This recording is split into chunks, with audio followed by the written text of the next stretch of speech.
another writer's strike, the weirdest Fantastic Four casting rumour we've ever heard, and Guardians of the Galaxy Volume 3. We're talking all that and more on this week's show. I'm your host, Nick. And I'm Anthony. And welcome to That Superhero Thing. Let's do it.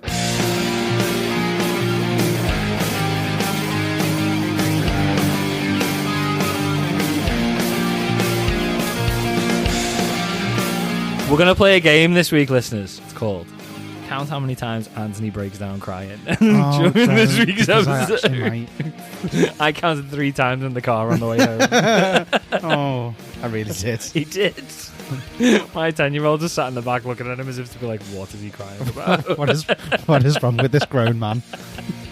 Oh, amazing. I couldn't stop it either, If you haven't guessed already, it was in reaction. It wasn't the Fantastic Four casting rumours. It was Guardians of the Galaxy Volume 3, because we watched it. We've literally just got back. We have. I'm emotionally exhausted. We're not going to do I'm emotionally any spoilers. scarred. I am a little bit. We won't do any spoilers for Guardians just yet. No. We're not going to do a non-spoiler review, because if you've not seen it, pause this, go and watch it, because it's back. Boss. There's a Boss. spoiler. And then come back and listen to this. Yeah. But we've got a few bits to do first. Can I tell you my story first? Yeah, go on. Anthony's been dying to tell me this. I So- asked if it was podcast appropriate, and he said, yeah, but I don't believe him. Go on. No, it's appropriate, it's just not related. Go So, for it. Now there's half the podcast usually, but go on. so I was in rehearsals the other night, Yeah. and when I got home, Yeah. I thought, braces are off, I'm going to treat myself, Okay.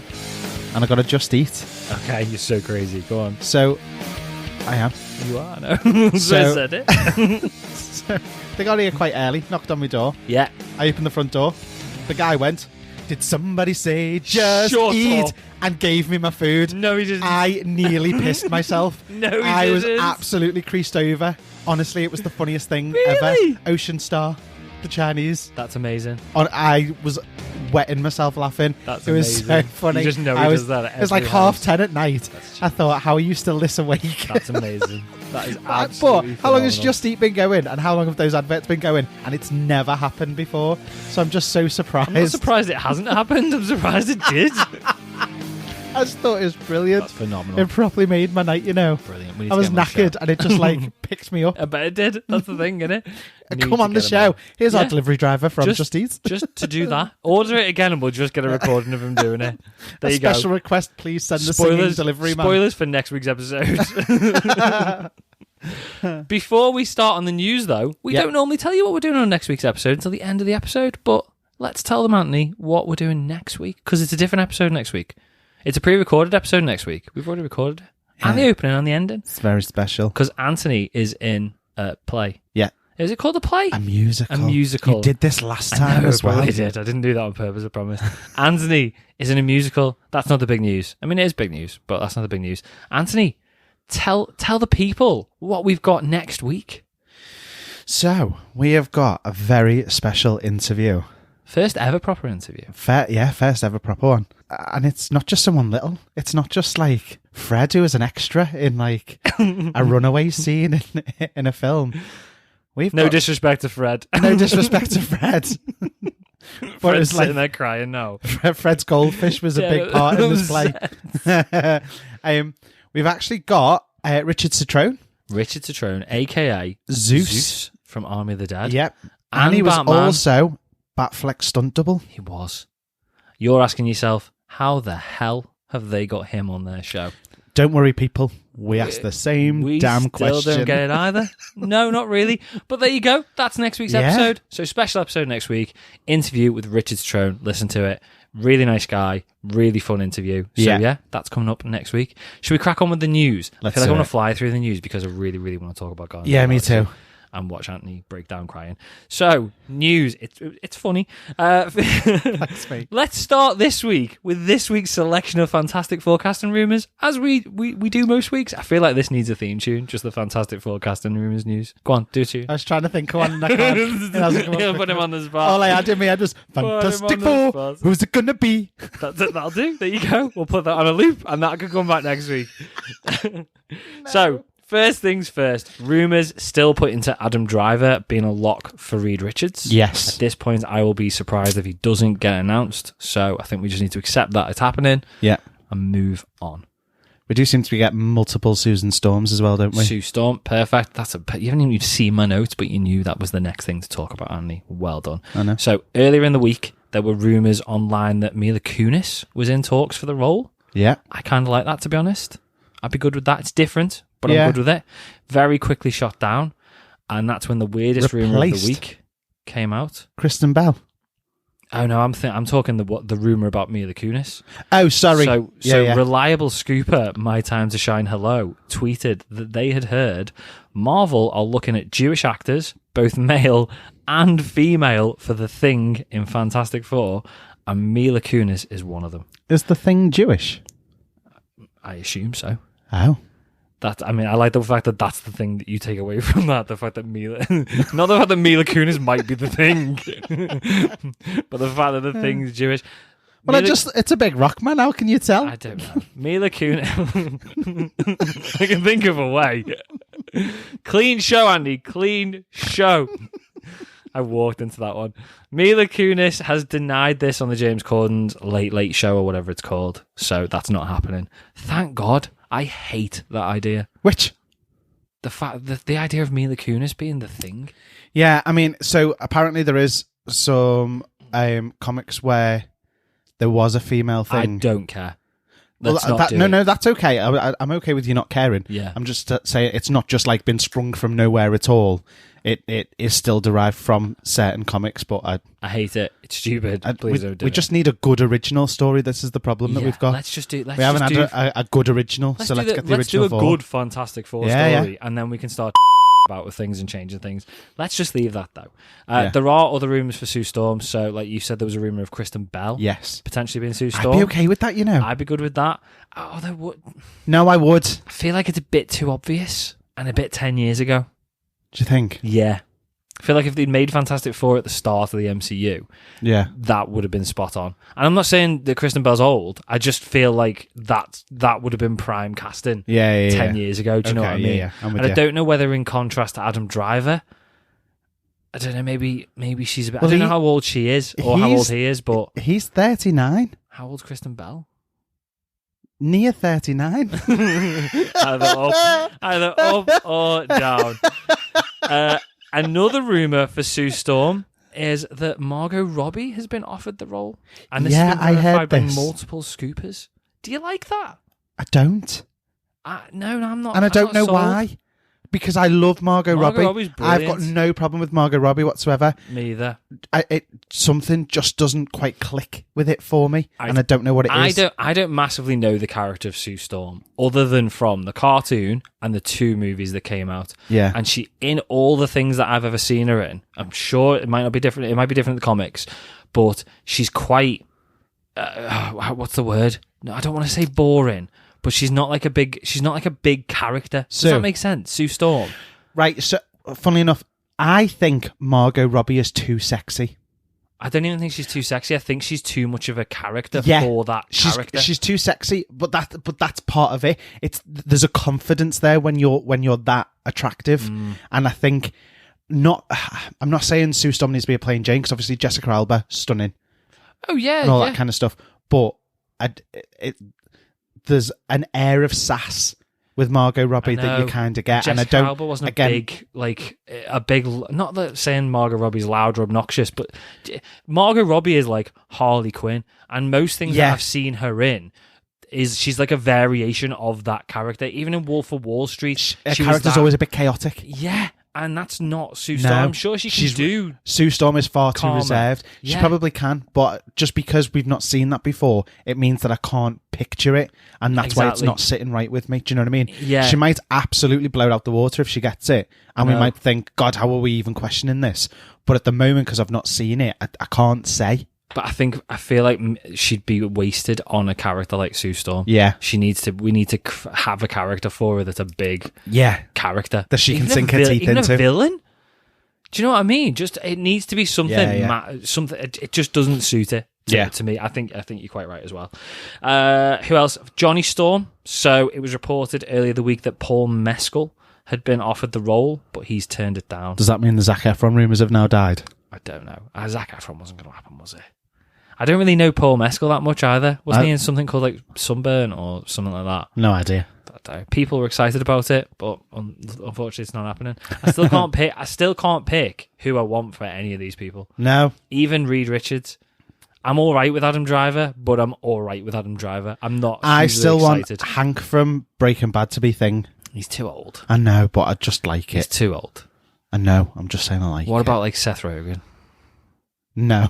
No. What about? Because if he laughed, it'll just take me out of it. Who else was up for it? Jason Segal. Jason Segel. Yeah. Segel. Segel. Yeah. He was. That was a rumor, wasn't it? Yeah. I don't know. I would Steven Seagal in it. Steven Seagal. Yeah. Different. I mixed up my totally Seagal and Seagal. Steven Seagal, that would be good as well. Go with that. Whatever you feel like. It's a bit different. Just not Mila Kunis. I love Mila Kunis, but not as the What about Thing. Jason Statham? Yeah. I'm on board with that. I am so on board with that. I'm completely on board with it. Let's do that. I feel like Marvel, I feel like I spent too much time on this. I think the reason that I don't like the gender swap thing so much is because that's something that Marvel would do.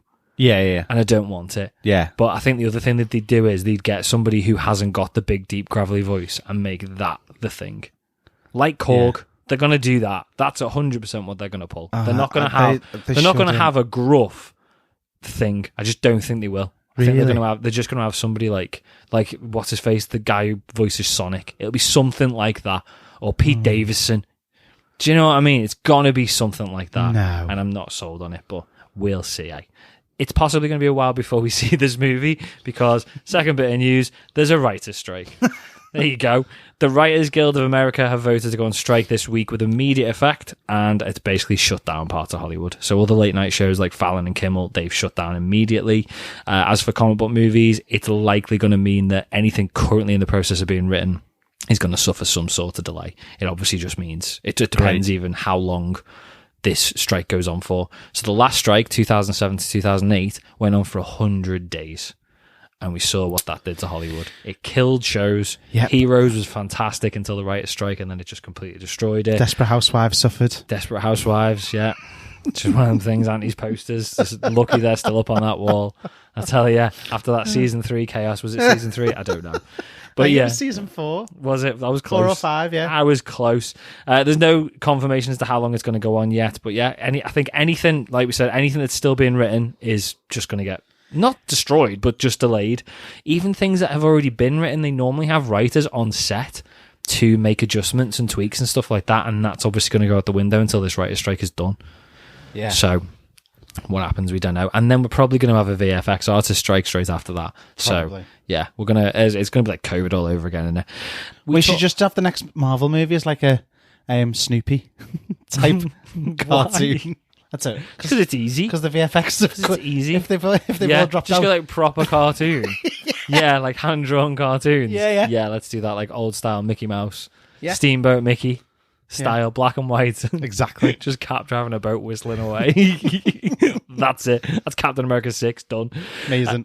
Transformers. So another Transformers movie is in the works. Is it? Apparently this was already announced. Yeah, but it's an animated movie. Oh, okay. So it's a prequel. It's called Transformers 1. It's going to go into the history of the war between the Autobots and the Decepticons. We've got a release date, so it's coming to theatres. It doesn't feel like it's the sort of thing that comes to theatres, but yeah. Oh, no. Coming to theatres July 2024, and the voice cast has been announced. So we've got Chris Hemsworth as Optimus Prime. Okay. Yeah, quite big names, isn't it? Yeah. We've got Brian Tyree Henry as Megatron. So Brian Tyree Henry was in Eternals. He was the gay dude who did all the... Oh, yeah. Scarlett Johansson is in it as a character called Alita. Don't know who that is. Keegan-Michael Key is going to be voicing Bumblebee. Oh, okay. I like that. I think it's good casting that. Okay. We've got John Hamm as Sentinel Prime and Lawrence Fishburne as Alpha Trion. Okay. Who are like older characters, like dead by the time we got caught up with Transformers, basically. But as I said, this is a prequel. Don't know what exact story they're going to go down the route of. I would imagine they're going to go down the classic Orion Pax story. So Orion Pax was Optimus Prime, and he got killed by Megatron, and they brought him back to life and they turned him into a Prime to fight Megatron. Okay. Just ruined the movie for you. Sorry. But so what was he before he was Optimus Prime? Orion Pax. He was just like a librarian. Oh, sorry, that was his name. That was his I thought name. that was the name of the story. Sorry. No. So he was Orion Pax. So I thought he was going to be like He was an Optimus Meh. He was an archivist, so he was like more of a. He was a curator. Yeah, he was like more of a scholar, more of like an academic rather than a fighter. Right. But he still stood up against Megatron and just got destroyed in 2 seconds. So they gave him the power of the Primes because it's like Steve Rogers type thing. It's like somebody who doesn't want to be powerful will make him powerful. Yeah, that sort of thing. I'm with you. But yeah, so that's coming next year. I'm really surprised that we're getting it as in theaters. Yeah, it feels like a Netflix, straight to Netflix type of thing. So soon after the Transformers that's coming out this year. Yeah, it's going to be like 18 months after, isn't it? I know, a year after? Yeah, 12 months. Mm-hmm. So it's quite soon after, isn't it? Yeah, so that's going to be the 28th Transformers movie after this 27th Transformers movie this week. Yeah, because they just can't stop making them. Amazing. It's clearly one of them things where it's like we've got the right and we need to make a movie every 6 weeks, otherwise we lose the rights to Transformers, like Fantastic Four. Last bit of news then. Ant-Man Quantumania has got a Disney Plus release date. It has. So premiere is going to be on the 17th of May worldwide, which is only 1 day after the Blu-ray release. Wow. That is 3 months after the cinema release. So clearly these 45-day release windows are just out the window now. Yeah. It's bang on 3 months. It makes sense. They want more opportunity to make as much money in the box office as they can. And I don't get the impression that many people went to see it at the pictures. No. Because clearly it didn't do that. I didn't think it broke half a bill, did it, in the end? Don't think so. So they obviously wanted to leave it. I think Guardians of the Galaxy is going to do a lot better. Yeah, I mean, look, we went to the cinema tonight to watch it, and we struggled to get a seat. I didn't sit next to you. We had to sit separately, basically. I literally sat on my own and just sobbed. Yeah, but he's used to it. While crying on my own. Average Tuesday night, sitting on his own crying. With Quantumania, we didn't get to cover it on the show because we were on a break. Yeah, we were. I wrote a letter. Exactly. 16 pages, front and back. But it feels like a perfect opportunity to revisit it. Yeah. I didn't particularly like it. Anthony thought it was good, so there you go. Not next week, because we've got Richard Strone next week, but the week after, Ant-Man Quantumania. You liked it, though, did you? I did. There's bits I didn't like, but we'll talk about it. There were bits I liked, just not many. Like the credits. Okay. I can't even remember what the post-credits... I can't even remember what the post-credit scene was. We'll find out next week, hey, guys. Right, are we ready to see Anthony, or hear Anthony in your case, break down crying? Are we ready for Guardians of the Galaxy Volume 3? Yeah.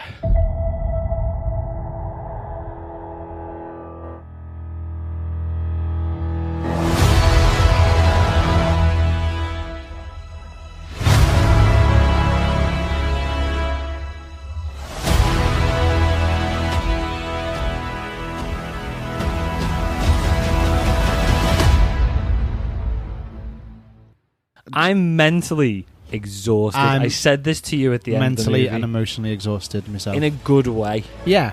In a really good way. I did think at first, like, when it all started coming together, I was like, there is a lot happening. There was a lot happening. And part of me was going, I was kind negative. Yeah, that's what I was thinking. Yeah. Part of me was going, where is this going? Because there were so many separate storylines happening all at once. I was like, how's this going to tie up? But actually, I think it tied up beautifully. I think it did tie up beautifully. We're straight into spoilers here. Did we do a spoiler one at the start of the episode? Yeah. Did we? Yeah. We didn't do our normal spoiler warning. Well, spoilers. we said we're not going to do. We're not going to do. We said we're not going to do an on-spoiler. We're just going to get straight into it. So we normally do like the timestamps and the spoilers and stuff like that, but we skipped that. There's timestamps. Right. If you haven't paused now, they're in the description. Get into it. Anyway, I agree. Right, I think there was a little bit too much. This isn't. I mean, it is obviously a criticism, but I think there was a little bit too much going on, like you said, and I think that they had to do that because nothing. Even I don't understand how you can have a film that has got such big things going on, like, again, spoilers, entire planets and entire civilizations getting wiped out, but at the same time it still didn't feel like there was a big consequence. Does that make sense? Yeah, totally. There were, but you didn't feel it. But that's because it played on a more personal, emotional level. And it did, and it hit really hard. But I feel like they had to throw all these stories together to make it feel a bit bigger than it was. Yeah. What certificate was this one? It was a 12A. Was it still a 12? Yeah.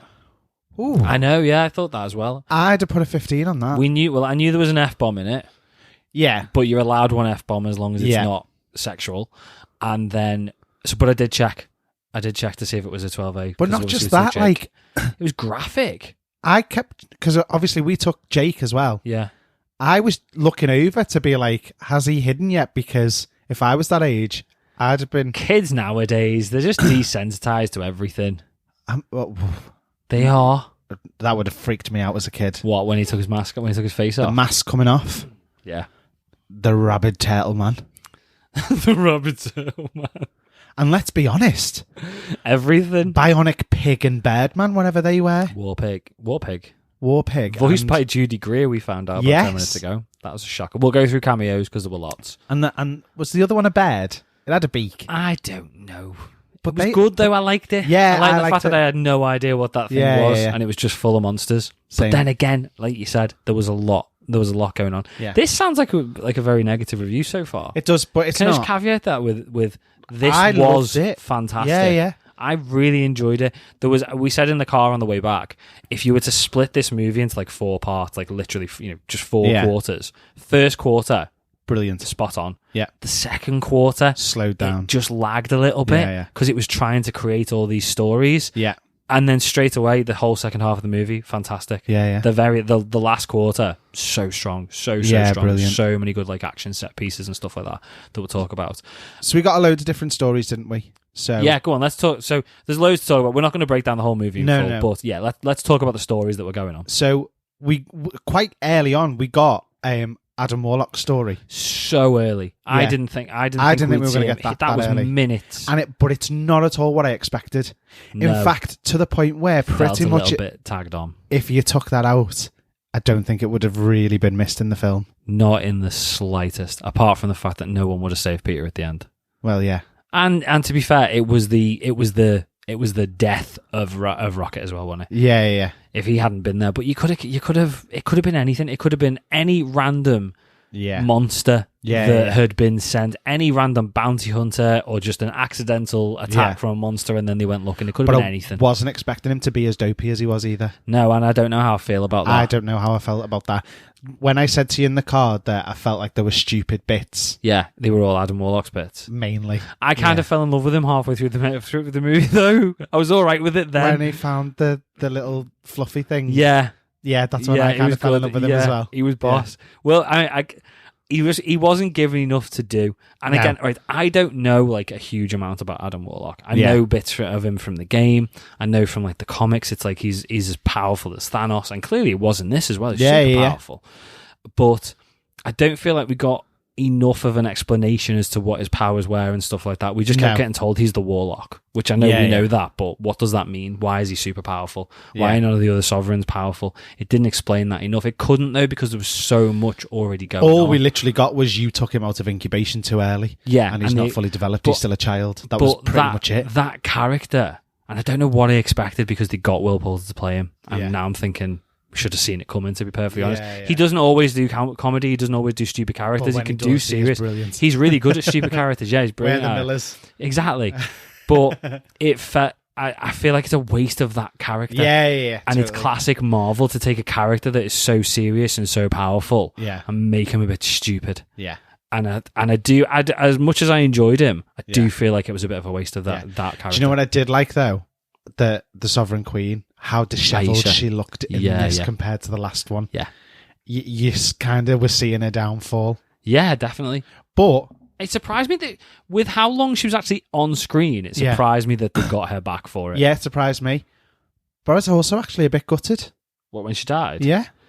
I wasn't, and it's not that I don't like the actress. I think it was the thing that you knew straight away. It's what's going to turn Adam good. Yeah. As soon as I was thinking it's not going to turn him good, but I was thinking it's going to give them the same enemy. Yeah, and I thought it was going to go down that route, but actually, he did turn good in the end. Yeah. So we had that storyline. We had the Gamora storyline. Yeah. So this whole, I mean, I must admit, I didn't like Star-Lord being a pisshead at the beginning. I wasn't a fan of that. I just thought, no. I feel that got a bit too far in. I feel like I want to stop this podcast now because I feel like I'm ripping the movie to pieces, and I feel like I've come out of it going, that was fantastic. And I'm not saying you're doing it, but now that I'm actually breaking it apart, it's like, didn't really like the Adam Warlock story. didn't really like the Gamora story either. And I'm sitting there going, what was good? Do you know what? I didn't mind the Gamora story. I just was a bit. It felt a bit disappointed. The word I don't. It felt a bit forced. It felt like they'd. It felt to like me, they were putting her in for the sake of putting her in one last time. Not even the fact that they were putting her in the movie. It felt like they'd created another subplot and they'd taken that character a step back from where we left that character. Yeah. Purely in order to create another subplot. Yeah. Do you get what I mean? It's not where we left. It's essentially her. the same subplot from the first one. Yeah, it is kind of. Yeah. Because it's where Gamora was in the first one. Yeah. And it was their hair slowly getting won over by their friendship as a group. Do you know what I mean? It was that kind of thing, wasn't it? And then when they didn't end up together at the end, it kind of felt a little bit like, well, what was the point in that? And I suppose it, on a deep level, it's Peter's acceptance of it. He's never been able to get closure, and this has allowed him to get closure and move on to something else. And do you know what? I actually kind of like that they didn't get together because it's a bit of a fairy tale and people don't always get together. Yeah. So I kind of was okay with it in that sense. But it still felt a bit pointless. Yeah. But obviously it was a way of getting Peter to that point. And then we had Rocket's story. That was it, wasn't it? So there weren't that many stories. The main story. But that was the main story. We were still also... Well, we got the... what's his name? The entrepreneur? No. The high executioner. What's his name? The high evolutionary. The high evolutionary. The entrepreneur. The top G. We had his storyline as well, to be fair. We did a little bit, yeah. So... But very linked, obviously very heavily linked to Rocket. Yeah. It was all about Rocket. It was all about Rocket. Lila said it perfectly. You are the main character in this, and you just didn't know it. And he was, despite not being in it in the present for much of the movie. No, and probably I imagine Bradley Cooper not getting much to do. Yeah, but it was so. That's what killed me. It's what killed me. That's what was just absolutely heartbreaking from the moment the movie started. Like when you first saw that hand go in to get that baby raccoon. Yeah, it was just so heavy. It got you to fall in love with these characters, Floor and the Walrus. Can't say the Walrus in front. Can't say Teeves in front of Andy because he breaks down. He's going. Do you know what? Like, it just upset me so much because obviously you had Rocket, Lila, Floor, and Teefs all like lying there talking about what their life will be when they get out. I know. And when he broke them out, I genuinely thought that at least one of them was going to get out with him. Well, I didn't. Yeah. Well, when they opened the cages, I thought they were all okay, and then once Lila got shot, I thought the other two would escape. Yeah, I really didn't see that coming, that they were both going to get killed. And when he turned around and they were, and he's gone. They were dead on the floor. Sidebar then. Lila, here's one for you. Yeah. Did you get onto who was voicing Lila? No. Linda Cardellini was voicing Lila, a.k.a. Hawkeye's wife. Oh, no way. Yeah, so multiple characters. I like it. She was the voice of Lila. That thrown me. Do you know what really got me? What? You know when they were shown the holographic clip of him being tortured, and their reactions to it all. That was the first bit that you didn't need to see it because you just lived off their reactions, and you could see how bad it was. It just choked me up so much straight off. It was really rough. The whole story, the whole Rocket thing was extremely hard to watch.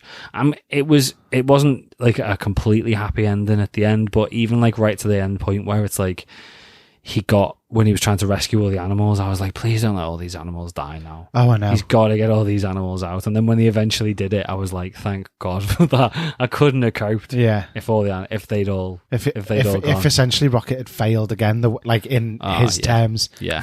If that makes sense. Yeah. It was heavy. It was heavy. And the bit that got me, I think the first bit that hit me really hard was, I mean, that it upset me when like Flora and the Walrus and Lila died.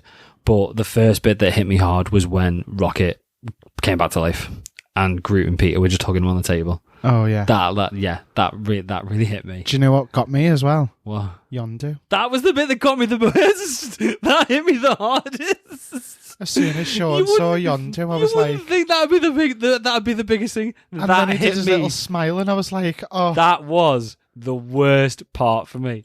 Yeah. There was a couple of moments, and Anthony was just gone completely, fair play.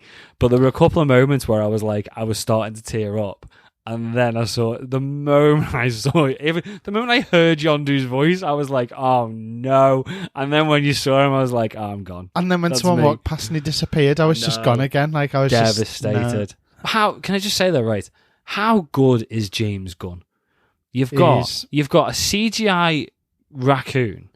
You've got CGI, clearly CGI, obviously. I mean, like, not that they were trying to go for like super realistic, but not even that realistic looking characters. Yeah. With robot arms and the talking animals and all that sort of stuff. It's so stupid. And somehow, in like, it moved probably you to tears. 15 minutes worth of screen time max, if that. And it's just like, you're just completely devastated when they die, and they don't even have to be dying. Just when they're talking about getting out, and deep down they're not going to get out. Yeah. Just that conversation was enough to make like conversation about the sky. Exactly. James Gunn, genius. I know. Very, very good. Yeah. Fantastic writing, and again, not from a criticism perspective, but to take a story that again there wasn't that much to it. It didn't feel important, but still you've got there and you're just emotionally just wrecked. Yeah. By the time you get to the end of it. Yeah. It's made me think that kind of, I suppose probably should have left this bit for the end, but I'd be kind of happy now. I'm not saying I am. I think that was a perfect end. I think it's a perfect end for Guardians of the Galaxy. Spot on. Yeah. I could walk away from Marvel now. I genuinely could. I'm not going to. Yeah. But I feel like after how mediocre Marvel's been, for the last couple of years since Endgame, basically, it's had some good movies. I mean, No Way Home was good, Shang-Chi was good, but it's just not captured the original magic of the MCU for years. And I don't even think Shang-Chi and No Way Home, they were great films, but they still weren't. They just didn't feel like MCU. And I think this is the first movie since Endgame that's felt like a proper classic MCU movie. And that's obviously the fact that we've had James Gunn back and we've got all the original cast back. But I feel like it was a perfect note to wrap up. I'd have been if something had come up and was like, "That's the end of the MCU now, guys." I'd be, even though it doesn't wrap up the majority of characters, still feel like it's just a good ending. Yeah. And I don't feel like I need more Guardians. No. I want more Guardians. Yeah. But I wouldn't be upset if I never saw one of the Guardians of the Galaxy again, because I feel like it wrapped it up perfectly. Yeah. And it's also made me think, and this maybe this is kind of telling of what I've just said, I kind of think that from watching that and how good that was, and then rethinking about how good the first two Guardians were, I think DC's it now. I think I think that the dawn of DC. This is it. Yeah. I mean, look at that. Look what he's done. Look what James Gunn has done with the most random characters. Who, again, we've said this before, 15 years ago, if somebody had told you we're making a Guardians of the Galaxy movie, you wouldn't have had a clue they were talking about. Yeah. If they'd explained to you what the Guardians of the Galaxy was, you'd have been like, why are they doing that? You wouldn't be sitting there thinking, that's probably the best trilogy. Yeah. It's the most solid trilogy in the MCU by a mile. So you wouldn't think that. So if he can do that with random characters, what's he going to do with Superman and Batman? I know. I just think that's it. And I think this is possibly where you are going to now see the MCU sort of start playing second fiddle. Yeah. And I'm all right with it. Because we've had 15 years of amazing MCU. Yeah. And we've had 15 years of disappointing DC, so it's going to be quite nice to see DC do something. Something really good. So I'm excited by that. Should we talk characters a bit then? We've already talked characters a little bit anyway. But let's talk characters. Do we need to say any more about Rocket, other than it was boss? I just understand him so much more. Mm-hmm. He seems like a different character now. Do you know what really resonated with me? Because I literally watched Guardians 2 last week. When that fight that Rocket and Star-Lord have when they're getting off the ship, when he says, "Why the hell are you pushing away the only people that love you? Yeah. If you want everyone to think you're an asshole, you're doing a great job of it. Well done," or something, as he walks away. And Rocket just kind of stands there and stares at him. And now I pulls the heartstrings completely, and I'm like, I know exactly why now. But it's the same for the crew. Yeah, because they didn't know. No. They didn't know, so they've lived that pretty much in real time. With you, yeah. I think Lila was right. It kind of now does feel like it was his story. Oh, and also his scream when we thought Rocket was dead. Oh, pieces. The scream like that. That got me.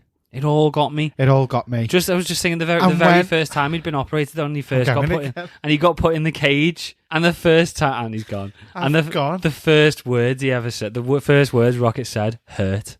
Yeah, because his head. And do you know what got me as well? Horrible. Drax. I think I've got it in me to watch this again. I genuinely don't think. I don't think I've got it in me to watch this movie again. Drax, when he said and he's proper gone. Properly gone. When Nebula says to him about being a dad, he wasn't born to be a destroyer, he was born to be a dad, and I was gone. Yeah, I was gone there as well. Do you know what? It was all just beautiful. It was a perfect ending for them all. For every single character. Mantis sort of grown into her own. Yeah. Being able to walk away. She said, I've been doing what everyone else wants to do. I now want to do what I want to do. And I just thought, perfect. But she's gone from being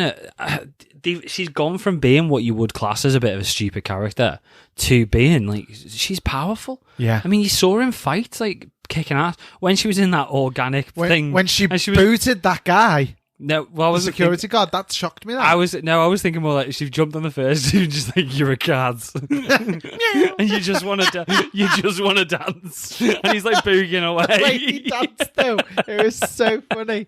And you're totally in love with Drax. This is so good. So funny. The banter between them was so on it, like as well. The whole team, all the way through, everyone just gave each other shit. The hell out. There's the dickheads, the assholes, all that sort of stuff. Funny. It was brilliant. It was the dynamic between them all is amazing. I think and everyone had massive character arcs. So Mantis had a big character arc. Star-Lord did. The fact that at the end he's gone back home. Yeah, he's gone back home to his grandpa. That got me. He didn't even need to say anything. He just went Peter. He knew after 30 years. He knew it was him. It just all killed me. And also, all of it. What made me laugh? I'm not 50. Oh, it was all so good. It was so Who else funny. did we have? So we had. Do you know who the biggest one for me? Genuinely, Nebula. Yeah. Look at Nebula. Where we started with her to where we leave her.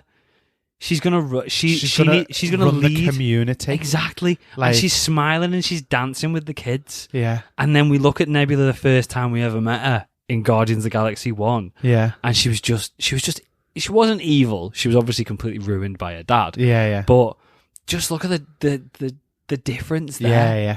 And I was a little bit of me was rooting for Nebula and Star-Lord. When it got kind of did for me. I was a bit like, kind of like this. Let's have this be a thing. But it would have felt a bit weird. But just how emotionally invested that character was in everybody else. Yeah, like how devastated she was when Rocket we all thought Rocket was dead. It was her reaction when he said that he was like when she heard him on comms. Yeah.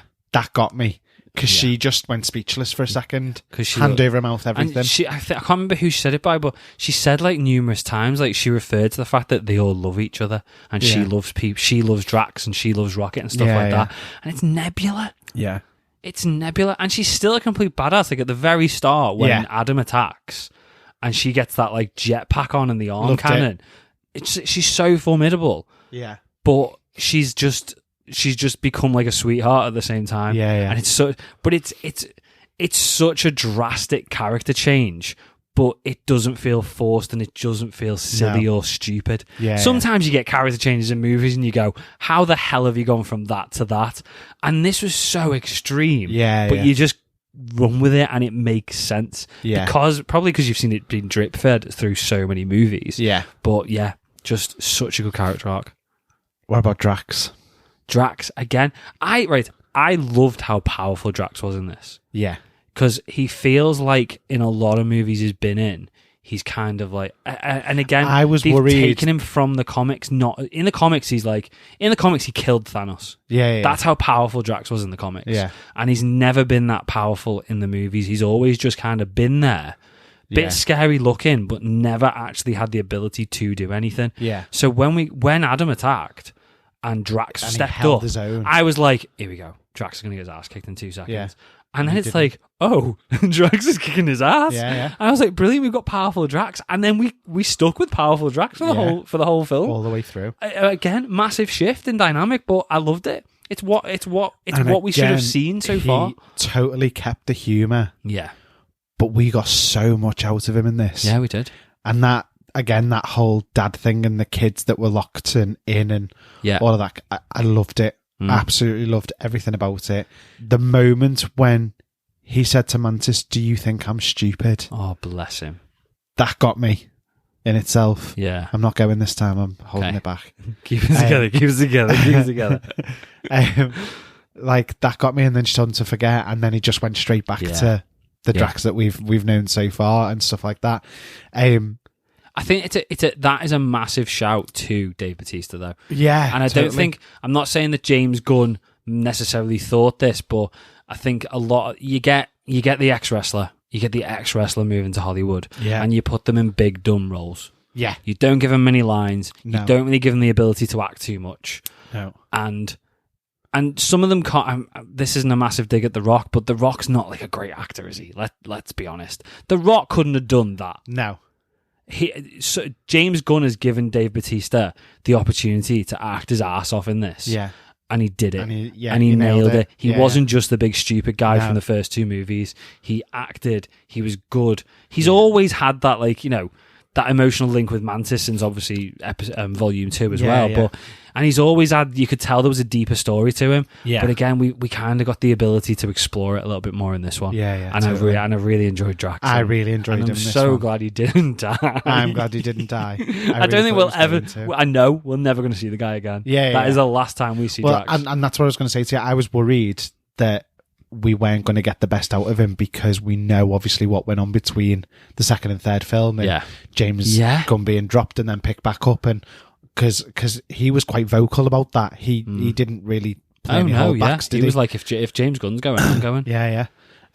So I was worried that we weren't going to get Drax at his best, Yeah. if that makes sense, but we did. And But maybe that's why we didn't. Maybe that's why we got Drax as we got Drax. Yeah. Because on the first 2, and I know he's older now, but on the first 2 Guardians movies, and probably up until James Gunn got fired, yeah, Drax was the big, clearly spends 6 hours a day in the gym, Yeah. putting a lot of effort in that way. Yeah. And maybe because he's thought, can't be asked for this anymore, I'll Yeah. just do it because I've contracted and James has come back. yeah. He's not done that because he didn't. There was no moment in this where he had his shirt off and he was the big... No, he had the jacket on all the way through. All the didn't way he? through, yeah. Or the jumpsuit. Exactly. Maybe they've seen that as an opportunity to give him more of a fleshed out Yeah, character rather than just having him going and fighting all the time. Yeah. But whatever happened, it worked. It was cracking. Yeah. It worked for all of them. I loved everybody's own journey in that film. And everybody had a proper full Yeah. journey. There was nobody in there.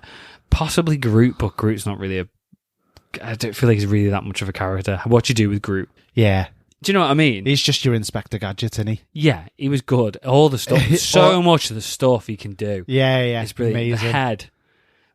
The head crawling around, Yeah. all the arms and everything like that. Well, coming out. do you know what? I must admit, I loved after we saw him as the head. I was like, well, where do we go from here with this? Oh, and you because I saw, thought like, they were going to have to put him halfway. in a plant pot again. Yeah. But it was actually growing, and it was like you were seeing the nervous system. Yeah. And I thought it was so clever, like Really brilliant the way they did it. And then obviously like the tricks with the guns, Tricks bringing with them all guns. out. We did see that in the trailer, but there was Yeah. also the bomb that he'd hidden inside. And Yeah.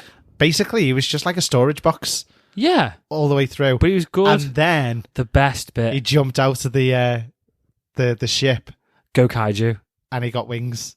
Oh no, I was thinking the Kaiju bit when they landed on Counter Earth. Oh yeah, And all the people are attacking, and Nebula just goes, "Groot, go Kaiju," and he just turns into this huge monster with like a big scary face and stuff like that. That was That was funny. amazing. Yeah, that Absolutely was really amazing. fun. The wings were a bit. Yeah, the wings were a bit stupid. They were They were a little bit stupid, but I was still kind of okay with it. with it. Yeah. And then at the end, we get fully the first time we see a fully grown Groot. Yeah, I was about to say Drax then, but we've never seen a fully grown Groot in MCU. No. So it's the first time we've seen that, which obviously must mean that that's a little bit further ahead in the future then. That post-credit scene. Should we talk post-credit scenes then? So there were 2. Have we done characters? We've done Groot. We've done characters. Can we do cameos first before we talk about... Should we do cameos first? I want to talk about some of the scenes as well. Right. Yeah. We'll do post-credit scenes in a minute. So first of all... Cameos, right. Nathan Fillion. Nathan Fillion. I was so chuffed to see that Nathan Fillion's name came up at the beginning. I was like, who is he? Yeah. Because I was just excited to see whoever he was. And he was funny as hell. He was good. He's always good, isn't he, Fillion? When he was talking about the one that he gets lumped with in his team. Yeah. Like, it was so nasty, but so funny. It was brilliant. Like, he just his delivery of every line that he did, it was just spot on. Yeah. He's solid, isn't he? And that whole fight scene in there, he doesn't steal the show either. No. Does that make sense? Yeah, he's good, but he's not. He does it where he stands out, but he's respectful at the same time. And if you don't know who Nathan Fillion is, you'd still recognise him. And you'd be like, "That's that dude from that thing." Yeah, I can't remember who he is, or who he played, but I know I've seen that dude before. But yeah, he's absolutely boss. And again, he's done a lot of stuff with James Gunn, hasn't he? Yes, in the past. Yes, yeah. Who else did we get? So we've already said we got Judy Greer. Yeah, as Warpig. We got Sylvester Stallone back. We got Sly Stallone as Stakar. Yeah, which surprised me. It surprised me as well. Yeah, and we got all those. We didn't get all. We didn't get Michelle Yeoh back. We didn't get Michelle Yeoh. We didn't get. We got Tara Strong voicing Mainframe. We did. Instead of Miley. Yeah. We got Michael Rosenbaum back as Martin X. Yeah. AKA Lex Luthor from Smallville. And then who else did we get? We got the what was his name? The seller, not the seller. Oh, the broker. The broker. We got the broker back from the first one. I'm doing so well with names here. We've already said we got Linda Cardellini as Lila. Not Linda Carter. No, not Linda Carter. You confused me then. Jennifer Holland was the administrator who was doing the thing, James Gunn's wife. Yeah. And did you get onto the fact that Ura, the receptionist, the red lady who Peter was flirting with, that was Danielle Melchior from Suicide Squad, Ratcatcher. Oh, was it? Yeah. Oh, no, I didn't get onto that. Melchior, yeah. And we also got a little voice cameo from James Gunn himself. We did. He was Lambshank. The little disgusting thing that was in the cage that scared the out of Mantis. So good. So that funny. was the perfect cameo as well. It was brilliant. It was absolutely spot on. And dead unexpected. Yeah. For it to when it popped up as well. Right, also I've got to say this. Sean Gunn. Yeah. You know, he kept doing the little run away, like he was kind of half running away from fights. Oh yeah. Mate, so I thought he was acting when he did the Weasel. But that was the Weasel run. That was the Weasel run. Did you notice? No. Oh, watch it back because you'll be like, I can't watch that again. That's how I can't watch this movie again. I've not got the energy to watch this again. Oh my god, I'm gonna need at least 3 months. Beers, yeah, beers and months. Let's stick with the 3-month release window before we bring this to Disney Plus. Yeah, because I'm 100%. Oh, I'll be watching this the second it comes out on Disney Plus. I really want to watch it again because it was fantastic. It was so I'm not even. This isn't even just me. I think I need to watch it on my own so I can have a good cry and just let it all out. I think I'm going to struggle sitting through that again. Do you? Yeah, but in a positive way. Yeah, it's hard. It is not like boring. It's just a hard, so much and so emotional, hard movie. Yeah. But there's so many highlights to it, and even though obviously there's a lot of sad things going on it, there's a lot of like excellent moments. Yeah. So the ones that stood out for me were again action scenes really. So the Adam Warlock fight at the start. Yes, that was great. Really, that was really good. Yeah. Do you know what? There was a moment before he got there where it was the very first time we saw Adam Warlock. Yeah, and he's just flying towards the screen. Yeah, it looked really cheesy in 80s. I thought that it gave me Flash Gordon vibes. Full on, like not even green screen, blue screen. Remember you see blue screen? Yeah, it looked like that. It looked crap. Yeah.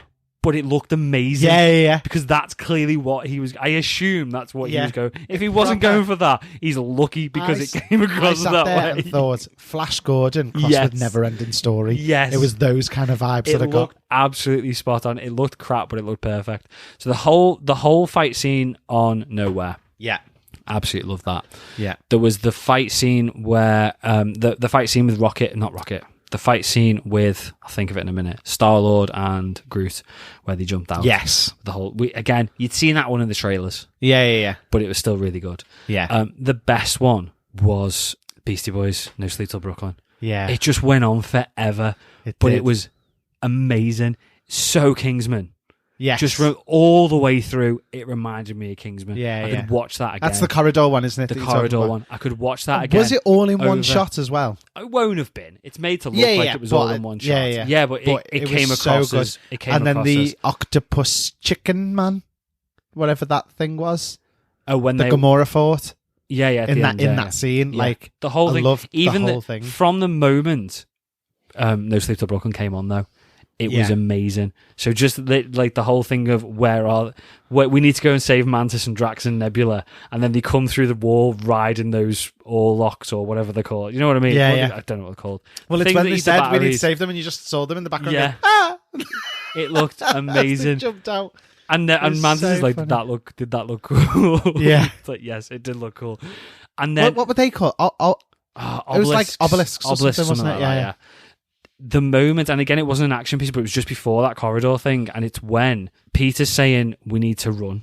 Yeah. Gamora's like, we need to just go. Yeah. There's a bit of an argument of like, do we get the kids or do we not get the kids? And Rocket's just like, I'm not done running running. anymore. Yeah. And it was how the team like reacted to that, because Rocket's like obviously had to have a think about it, and Yeah. he's gone.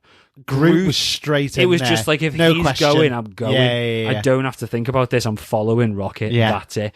And that's when he was the leader. Yeah. That was him as the leader. Yeah. Everyone followed, and even Gamora, who didn't She want to kind really of did that do it, little head it was shake, and she kinda was like, I can't not. I've got to follow these Yeah. guys now. That was haven't I? pretty. Language. Cool. Gotta And do again, it was Yeah. again. It's though the biggest one for me is Nebula.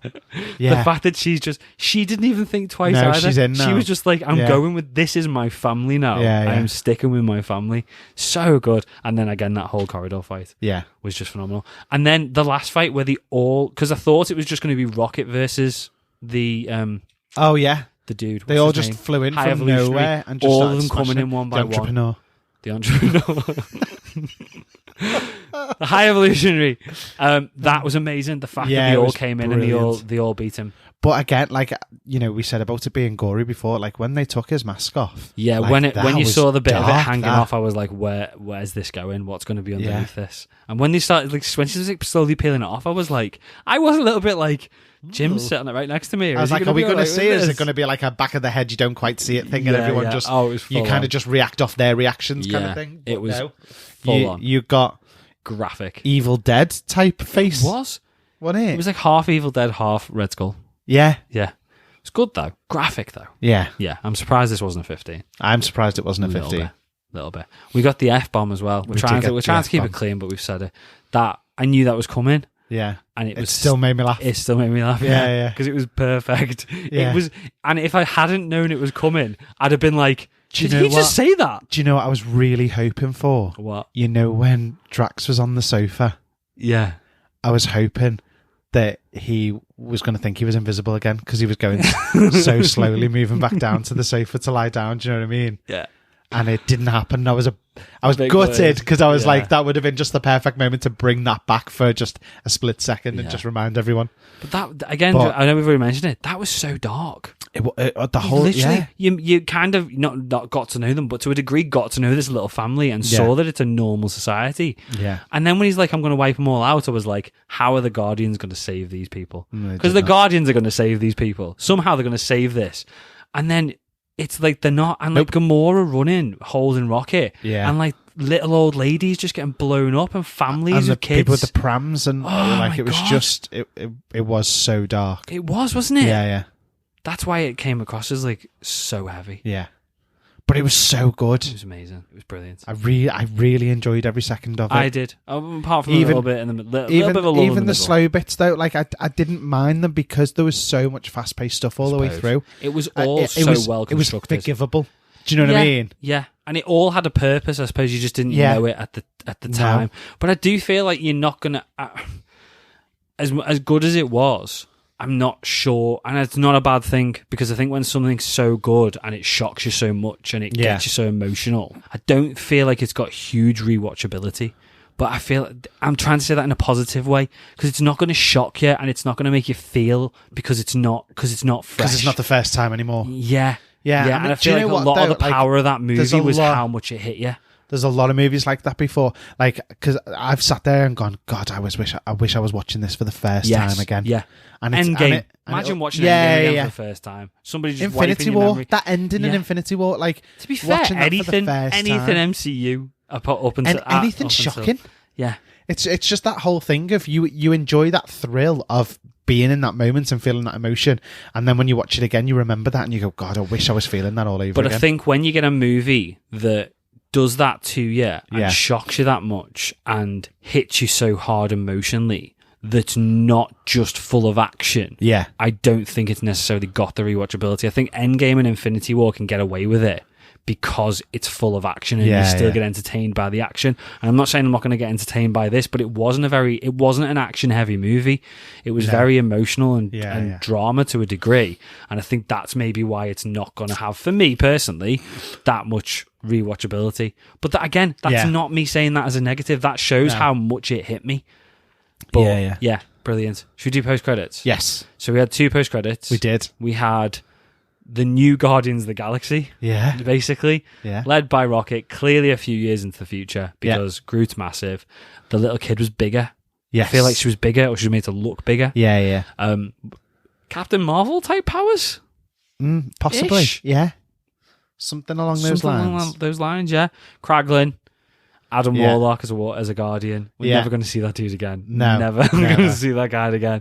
But again, it kind of, I liked it. I liked that team. Yeah. I liked seeing a new team of Guardians. And I love Rocket as the... And I love that he played, what's the song called?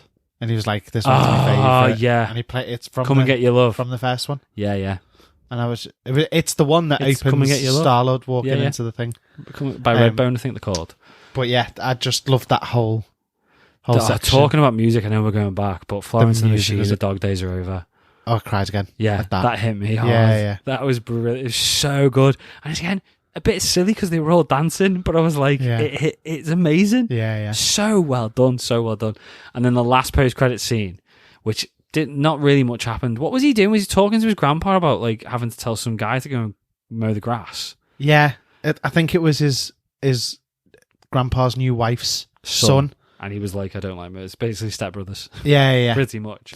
But I loved the little nod in the newspaper. Oh, yeah. Abduction, Kevin Bacon shares all. I was laughing my head off at that. I thought, okay, brilliant. It was Love brilliant. that was on there. And then we got told the legendary Star-Lord will return. Yeah. So he's Chris not Pratt's done. back. Yeah. But I think he's going to be the only one. Yeah. In the car, I was thinking, on the way home, I was thinking, we're going to get them all back for Secret Invasion or Secret Wars and stuff like that. Yeah. But I'm not so sure about anybody other than Star-Lord now. No. I think Gamora's story is done. Drax, completely. because of Dave Bautista. We know Drax Dave is Bautista's done. not coming back. I wouldn't be surprised if we saw Mantis again. I wouldn't be surprised if we saw Mantis again. I don't want a Mantis spin-off. No.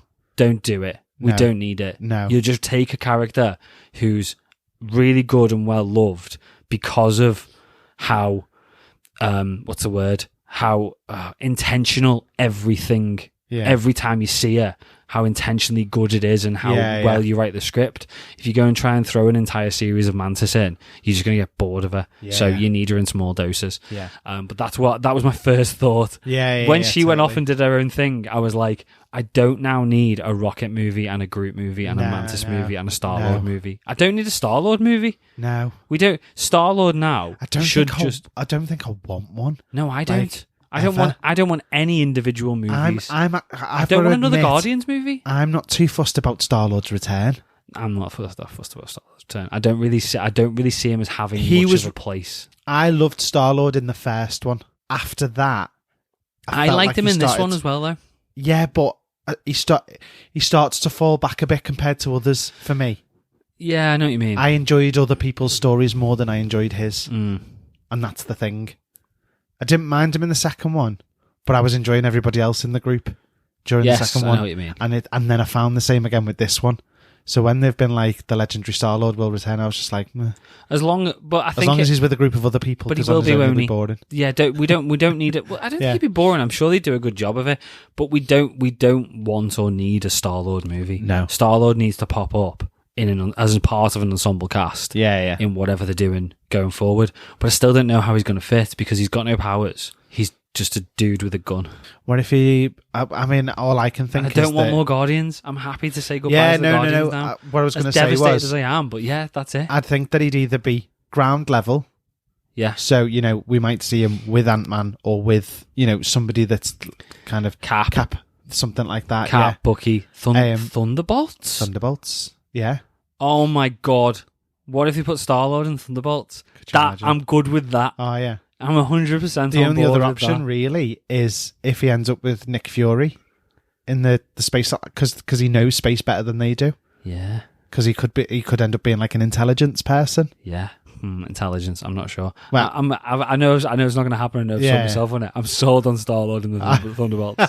I'm sold on Fair. that. And it wouldn't surprise me if they'd kept him out of promo art. So I that would they didn't ruin wet the myself laughing if he was in Thunderbolts and his new love interest was Yelena and she was just like, get out my face. ending. Yeah. Oh, please do It'd that. be Marvel. hilarious. No one's listening, but yeah. Do that. I'm Yeah. 100% on board with that. But yeah, that's us. That was it. It was So- amazing. Can I just mention one more thing that I Yeah, go really on. loved?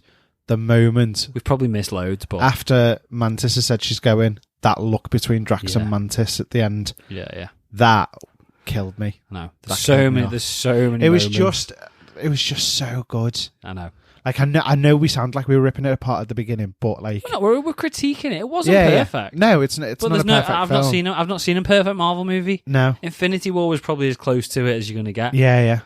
But as a general, like that's one of my favourites since Infinity War and Endgame. So there's a few things. So there's a few things I've heard. I'm not really listening to the critics' responses to it because I can't be bothered. No. I know that's technically what we're doing, but I can't be bothered. So I've heard some people say it's the best MCU movie since Endgame, and I would 1,000,000% agree. Yeah. There's Same. nothing, and I don't even think it's close. No. I don't think anything. We said this again on the way there. No Way Home was amazing. Yeah. But No Way Home was also a nostalgia fest. Yes. And if you took away the nostalgia, it was average. Yeah. I still enjoyed it though. Yeah. It was a really good movie. Shang-Chi, fantastic movie. Yeah. Really enjoyed Shang-Chi. This was on a different level. It was. This was I'd argue it was not as good as Endgame. You're kind of but it's wrapping up a there. journey there, though. So Yeah. it's. It felt like the I don't Endgame feel of like space. I don't feel like it can be compared against Shang-Chi, where you were learning about I know a what you whole mean. group of new characters. Yeah. So it can't have the same effect. No, as but I something also like think this, that the but, writing was better. I mean, and again, Yeah. that's not a dig at Shang-Chi. I think it's just better. Hey, listen, Trevor. No, I know. It was just better though. Yeah, It was no, I just get better. you. I get you. Some people have said that it's the best MCU movie ever. I won't go that far. No, I wouldn't. But no, okay, it's not the best MCU movie ever. But I had to think about it. Yeah, It wasn't just I'd don't be stupid, of course. I'd say it's that not. that one now would probably fall within top 5. I probably would as well. We're going to have to do a new Marvel ranking, aren't we? I'd probably put that in my top 5. Yeah, I would. yeah. It's just. Just. Yeah. No, I don't know. I don't know what I'm going with top 5. Infinity War. But this is a really quick Marvel ranking. Infinity War is definitely number 1. Yeah. I'd probably then put Endgame at number 2. Yeah. Personally, for me, I'd put Winter Soldier at number 3. You would, yeah. And then I'd probably go Guardians 3. And then Ragnarok. Yeah, I'd put it above Ragnarok. Yeah. And Ragnarok's one of my faves. But I put them kind of almost neck and neck. I'd say this just trumps Ragnarok Yeah. ever so slightly. But then I also think Thor: Love and Thunder then drags Ragnarok down well No, below it. don't put them in the same. No, I know, but that's don't what let I'm Love and saying. Thunder destroy what was Love and Ragnarok. Thunder has tarnished Ragnarok. No, it hasn't. Just a little bit. Keep but them no, separate. yeah. There you go. I'd put this at number 4. Yeah. And as much as I love Winter Soldier, I know I'm fresh from watching it, but I'd possibly put it on par with that. That was just, it was great. Yeah. I loved it. Yeah. The critics, who, I mean, how could you slate that? No, I don't get it at all. Don't get it at all. Shall we? fussy buggers. That's what they are. Fussy buggers. Shall we see what the listeners think? Should we do pod fans? God, I assemble? forgot about this bit. Yeah.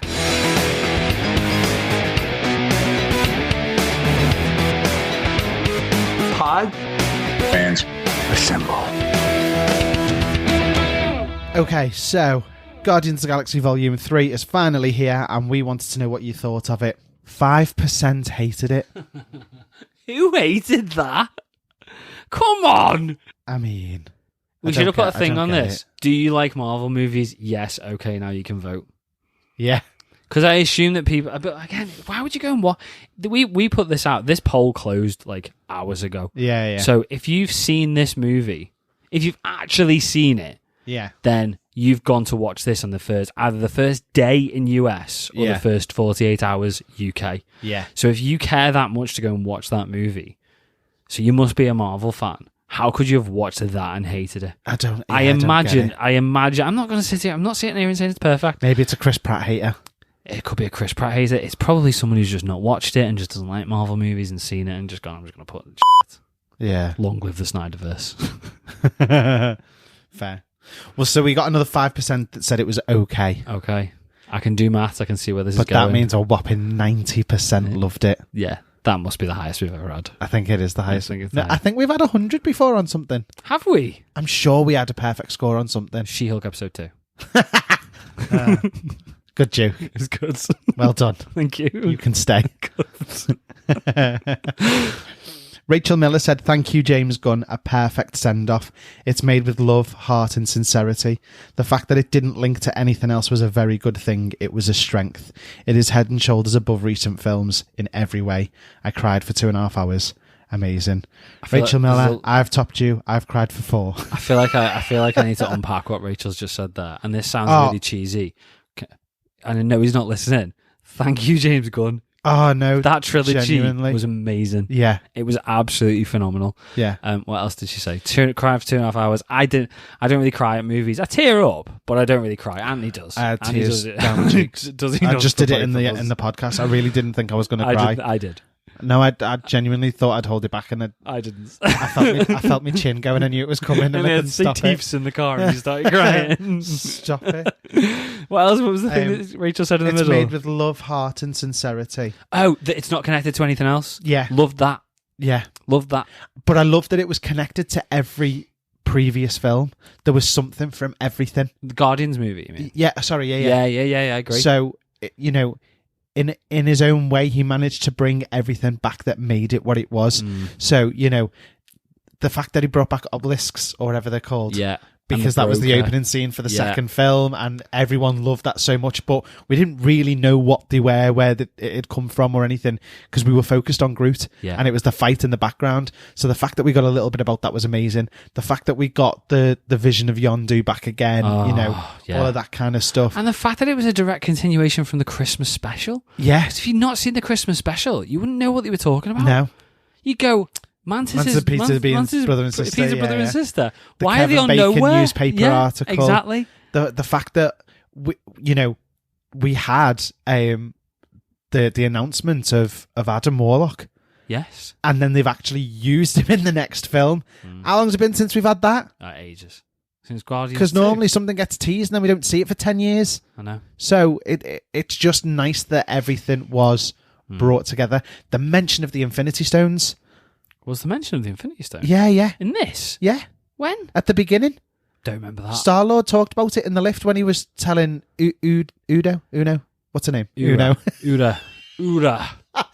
When he was telling her about the story of him and Gamora, and then he was like, Infinity Stones still don't really get how they work or something. Yeah. He was saying something along those lines. So it's just, there's been a nod to everything that happened. The Starburst. I missed that bit.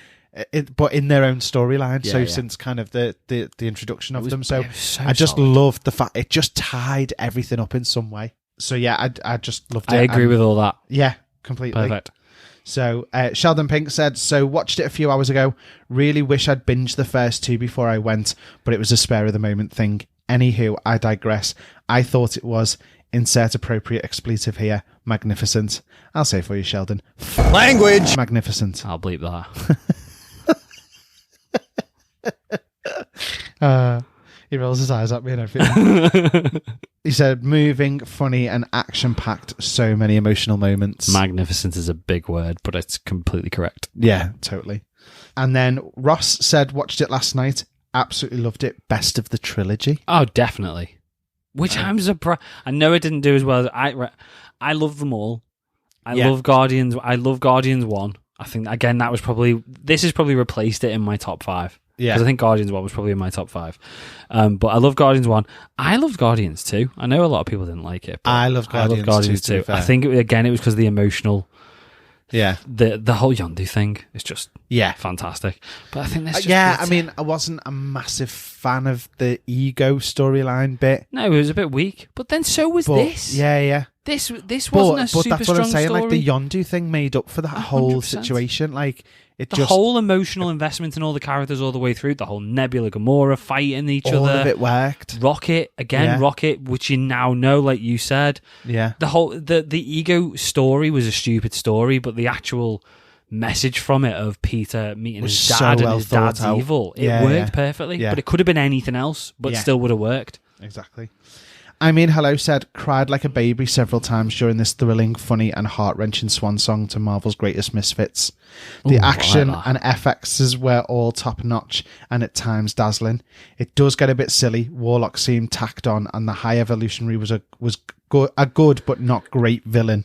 Yet the success of Guardians of the Galaxy has always rested on the very real chemistry and charisma of its superb cast, which is exactly what we've just said. Yeah. They will be missed, and if Gunn can make a movie as impressive as this for DC, then we're in very good hands indeed. There you go. I am so looking forward to James Gunn's DC. Yeah. I'm really looking forward to Superman now. Oh, yeah. What's the guy going... Again, I mean, these characters, what are you going to do with Superman? Exactly. And Superman has been crying out for a different take on Superman. And I know Snyder's different take was different. I enjoyed Man of Steel. I really enjoyed Man of Steel. Yeah. And I know we can pick holes in the whole DCU as it was called. Yeah. And it's got its negatives, but I actually think from a Snyder perspective, the issues were the studio getting involved. Yeah. And if you look at the director, I think Batman vs Superman was a little bit long, but I mean, I really enjoyed it. I fell asleep 3 times. Exactly. It was more than a little bit long. It was very long. But Man of Steel is a fantastic movie. Man of Steel is a really brilliant good film. movie. Yeah. Zack Snyder's Justice League. It's 4 hours. It's long. I think it's brilliant. I really enjoy Zack Snyder's Justice League. I think it's a little bit tarnished by Joss Whedon's version, but I really enjoy Snyder's Justice League. It's up and down. I'd say that. I think it's really good. I think the biggest issue I would have with it is the fact that it is 4 hours long. Yeah. And I think if you'd given Snyder 2.5 hours, not that he's gone mental with it or anything like that, but he's had the ability to make that a 4-hour movie and do what he wants. Did you go back and check the 17 verse song that they sang for Aquaman yet? I need to go back and watch that. I need to watch that. I just think though, if you'd had the studio, if the only interference from the studio for Zack Snyder's Justice League, not the Whedon one, for Zack Snyder's Justice League was, you need to get this into 2.5 hours, I think that would have been a phenomenal movie. Yeah. It was totally. Again, it was just a little bit too long and a little bit dragged out in parts. Yeah. Condensing that to 2.5 hours would have been amazing. Yeah. But it didn't happen. But that's why, again, James Gunn, I've got big high hopes for James Gunn. Should we do patron shout-outs? Yes, let's do it. So, thanks to Geekin8, Kenneth, Night Spearhead, Richard, Jessica, Avid Gamer, Sheldon, and Michael for supporting the show. Patrons get exclusive access to our bonus podcast, Into the Podverse, with brand new episodes every month. Last month we did Wonder Woman. Oh God, I keep forgetting I watched that. We did Wonder Woman 1984. This month we've not recorded it yet. We'll get it done over the next couple of weeks. We are doing Sky High. It's our not bad movie commentary. You don't seem to be too excited about this. It's good. Okay. I promise it's good. It's rubbish, but it's good. Okay. But in a good way. Good is the word. I'll take your word for it. You will. You'll enjoy it. I really reckon you'll enjoy it. Patrons also get discounts off merch and the ability to listen to the show being recorded live every week. We haven't done it live this week because it's 5 past midnight. If you'd like to access all that extra content and support the show, you can head over to patreon.com/thatsuperhero thing or hit the link in the description. Other than that, thanks for listening. Don't forget to come back next episode for our interview with Richard Citrone. Yeah. We won't be here. Anthony's in a musical. I'll be singing and dancing. Not a play. Plus, we'll have all the latest comic movie news as well. We won't, as Wyver said that. We won't have any comic movie news. Don't delete it, keep it in. No, we'll do that. Because you're a I'll do that now. If you don't already, make sure to check out our socials at Twitter, Facebook, and Instagram for all the latest updates on the show and calls to action for next week's Pod Fans Assemble. There isn't a Pod Fans Assemble next week.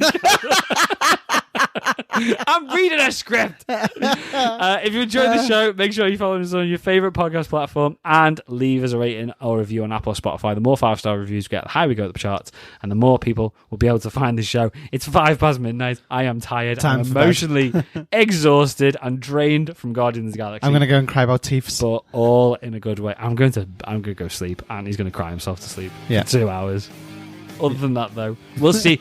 Episode is here next week. Yeah. We won't be here, though, so we'll speak to you guys in a fortnight. See you then. See you soon. Bye, guys. Bye.